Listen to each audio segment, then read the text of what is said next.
Bienvenidos sean, estimados estudiantes. Este es el cuarto video de la serie de cantidad de movimiento. En esta ocasión vamos a hablar de colisiones en dos dimensiones y, como siempre, el consejo, antes de ver este video, pues hay 3 videos anteriores que les recomiendo que revisen para poder llevar una continuidad en el tema.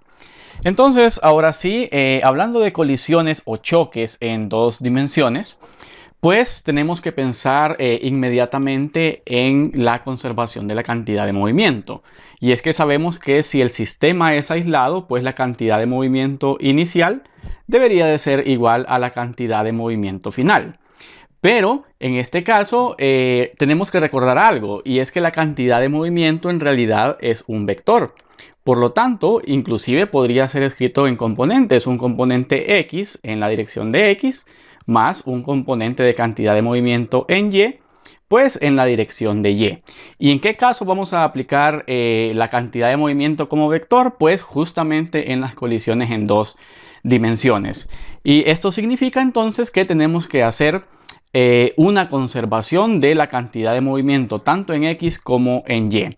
Entonces, si decimos que la cantidad de movimiento inicial en X es igual a la cantidad de movimiento final en X, esto pues porque el sistema es aislado, al hacer la ecuación nos quedaría, si asumimos que siempre es el caso de dos masas que chocan, ¿no? Nos quedaría como masa 1, velocidad 1 inicial en el eje X, más la masa 2 por la velocidad 2 inicial en el eje X. Y esto sería igual a la masa 1 por la velocidad 1 final en el eje X, más la masa 2 por la velocidad 2 final también en ese mismo eje. Cuando nos referimos en el eje X, como es este caso, nos referimos al componente de la velocidad que está sobre el eje X. Igualmente, si hacemos una conservación de la cantidad de movimiento en Y, pues sabemos que la cantidad de movimiento inicial en Y sería igual a la cantidad de movimiento final en Y. Y eso pues nos lleva a una ecuación similar, es decir, masa 1 por velocidad 1 inicial en Y, más la masa 2 por la velocidad 2 inicial en Y. Esto sería igual a la masa 1 por la velocidad 1 final en Y, más la masa 2 por la velocidad 2 final en el eje Y. Recordando siempre que nos referimos al componente de la velocidad que se encuentra en este caso sobre el eje Y, tanto inicial como final. ¿Y en qué casos es muy aplicado estos principios? Pues imaginemos el caso, por ejemplo, de un billar, de una mesa de billar donde tenemos nuestra pelota que está en reposo y esta es golpeada por la pelota blanca en el caso de que queremos pues introducirla en uno de los orificios. Imaginemos como este caso que se muestra aquí en la figura. Tenemos dos partículas, son dos pelotas, una de masa M2 que podemos asumir que está en reposo. Entonces podemos pensar que antes del choque la velocidad 2 inicial es igual a 0. Y tenemos la otra partícula de masa M1, pues que esta lleva velocidad 1 inicial. Y observemos algo. Toda la velocidad que lleva la masa 1 es únicamente en el eje X, es horizontal. Entonces vamos a aplicar estos principios, pero aplicados a este problema. Entonces vamos a ver, tomando estas ecuaciones para nuestro problema que se ve en la ilustración, sería la cantidad de movimiento inicial en el eje X sería igual a la cantidad de movimiento final en el eje X. Veamos la cantidad de movimiento inicial. Esto es lo que ocurrió antes del choque, obviamente. Pues bien, la masa 1 lleva un componente de velocidad 1 completamente en el eje X. Entonces sería la masa 1 por la velocidad 1 inicial. Y como la masa 2 está en reposo, entonces simplemente sería más 0. Y esto sería igual. Y ahora veamos qué ocurre después del choque, es decir, la cantidad de movimiento final. Observemos algo. Vean que la pelota azul, que en este caso era la partícula de masa M1, sale disparada formando un ángulo θ con respecto al horizontal. Y la masa M2, que es la partícula de color rojo sale formando un ángulo phi con respecto a la horizontal. Y vean que la velocidad, aquí lo podemos ver, tendría sus dos componentes. Según este ángulo, sabemos que también ese ángulo pues se encuentra acá. Entonces el componente horizontal sería velocidad 1 final por coseno de teta. Y esa sería justamente lo que conocemos como velocidad 1 final en X. Y por este otro lado tenemos velocidad 1 final seno de teta, que sería lo que conocemos como velocidad 1 final en Y. Eso para la masa 1 y para la masa 2 la misma historia. Velocidad 2 final coseno de phi es lo que conocemos como velocidad 2 final en X y velocidad 2 final por seno de phi es lo que conoceríamos como velocidad 2 final en el eje Y. Entonces, tenemos aquí que ambos componentes en X tienen un componente de, ambas partículas tienen un componente de velocidad en X. Este es el componente para la masa 1 y este es el componente para la masa 2.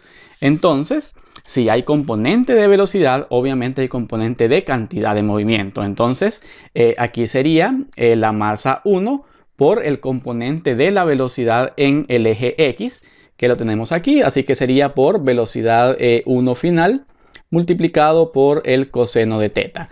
Positivo porque como es un vector apunta hacia la derecha. Y en este caso, el componente en X es este componente que tiene coseno. Sería positivo también porque apunta hacia la derecha, más velocidad 2 final por la masa 1, claro, la masa 2 por la velocidad 2 final por el coseno del ángulo phi. Y aquí tendríamos entonces la ecuación de conservación de la cantidad de movimiento en el eje X. Ahora si hacemos lo mismo, pero para el eje Y tenemos que la cantidad de movimiento inicial en el eje Y tiene que ser igual a la cantidad de movimiento final en el eje Y. Vamos nuevamente. ¿Qué ocurre inicialmente? Inicialmente es antes de la colisión. La masa 2 pues definitivamente no tiene velocidad, así que esa va a ser 0. Pero la masa 1 sí tiene, pero toda es en el eje X. No tiene un componente de velocidad, por ejemplo, como que viniese de esta forma. Porque ahí sí tendría un componente de velocidad en Y que iría justamente proyectado en ese eje.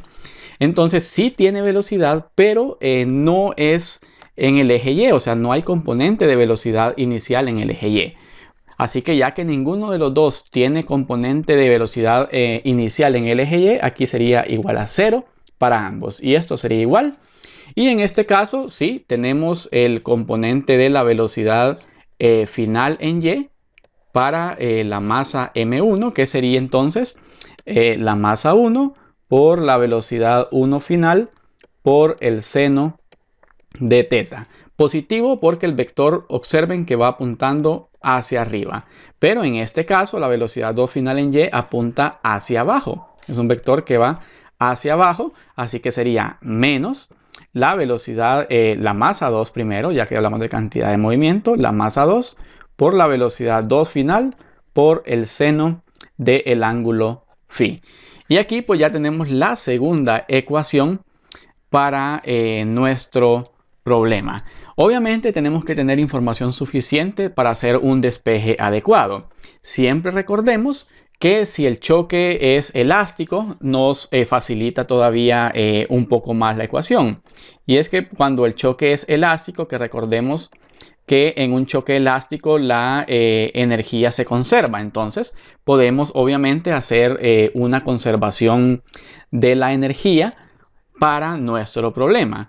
En el caso que no fuese un choque elástico, que recordemos que el coeficiente de restitución pues era igual a 1, en ese caso pues tendríamos que tener información suficiente. Pero siempre este dato nos va a proporcionar generalmente una ecuación extra. Dependiendo del coeficiente de restitución, vamos a tener una ecuación extra para resolver.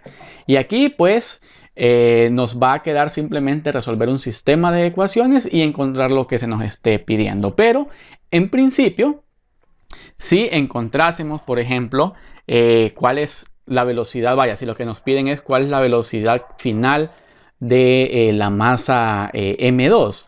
Entonces, obviamente, la idea va a ser despejar para velocidad 2 final en cualquiera de las dos ecuaciones. O existe el caso que nos pidan cuál es la cantidad de movimiento total. Y recordemos, si la cantidad de movimiento es un vector, entonces en magnitud, pues esta sería la raíz cuadrada de su componente en x al cuadrado más su componente en y al cuadrado.